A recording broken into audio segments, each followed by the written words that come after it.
Hi everyone, I just want to do a short video to discuss BlackTree Coven.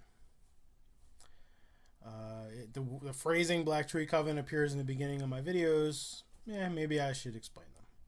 Or rather, maybe I should explain it. BlackTree Coven is referring to the tradition of witchcraft that my girlfriend Tara and I are establishing. I know, another tradition of witchcraft, right? Yeah, I get it. It's a tradition that is specific to us in our region, which is South Jersey. So we're taking elements of South Jersey, specifically the tale and the presence of the Jersey Devil, into account.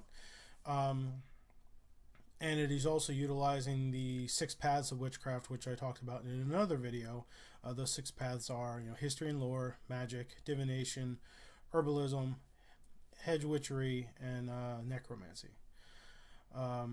It's a regional tradition, like I was saying. We also specify it as being non-Wiccan, and that's just to help designate it to others that it's not typical. We're trying to break the mold with it, which I think I said in my introductory video, breaking the mold. But it is built of my background. It's a combination of my background and Tara's background. So it has some of Western esotericism built into it, but we're also tapping or using influence from Robert Cochrane and his letters and other authors that have contributed to what traditional witchcraft is. We're traditional witchcraft in quotes, which sounds ridiculous, but that's actually a somewhat specific thing. Traditional witchcraft, in that with the quotes, is still a very modern thing. It might be a little bit more, I think, accurate in historical context, at least when you compare it to Wicca, which is not really accurate historically speaking. Wicca is very 19th century. That's fine, but it is not olden days witchcraft. And I will stand by that statement.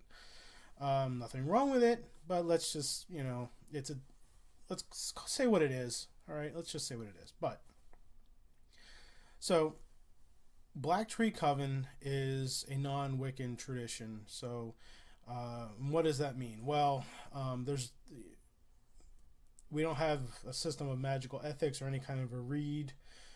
We don't have the wheel of the year. We don't worship a god and a goddess. We tend to be more animistic tradition. We tend to be more mystic and mystical of a tradition. It is a mystery tradition as well, and it is an initiatory tradition with the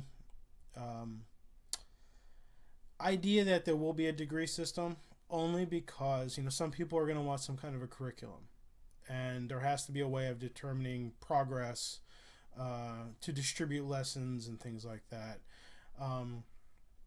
And to determine if someone wants to hive, as they say, and form their own coven and bring the tradition with them, a way to determine if they're ready for that and that they have the right to that information. So by default, it's probably going to be a degree tradition as well. We're still in the works with it.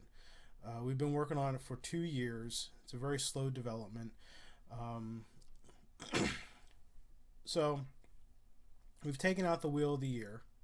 We've just gotten rid of that entirely. That whole concept. We focus on full moons and dark moons. We've created our own naming system for the moons that is relevant to our region, and we're writing lore surrounding those moons. Most of the moon names are relevant to that time of the year, to what's going on with the land and things like that. So, why not just write your own? Because where you are is very relevant to you, whereas someone else's system may not be so relevant to you. So make your own. So that's what we're doing. Why are we forming our own tradition? Because 1, Tara's never been Wiccan, and 2, I kind of grew out of Wicca. After a very long time, of being a part of it, and outer court and inner court, I was with a Gardnerian coven for maybe a year. It wasn't my thing.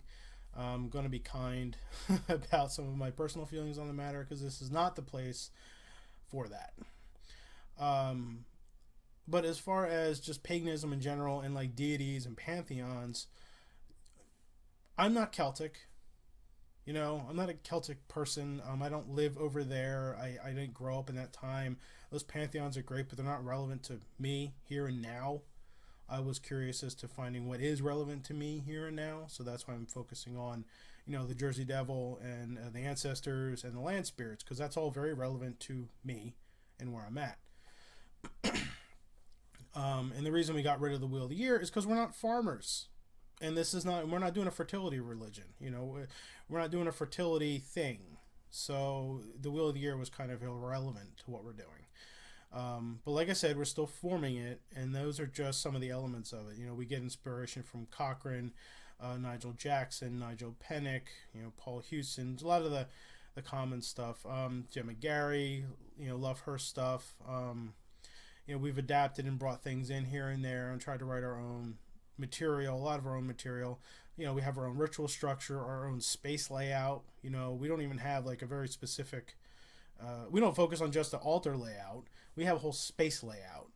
So it's neat. We're having fun with it. You know, it is just Tara and I, so calling it a coven is kind of weird because it's just the two of us. But the idea is that we will be open to other people. You know, we will be open to other members in the future. So that's why we're calling it a coven, and we're designing it with that idea in mind, that there will be other people, hopefully, in time.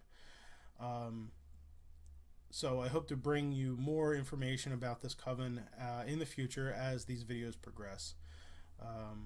So if you have any questions, any thoughts about this, please leave a comment below. But thank you for watching. Take care.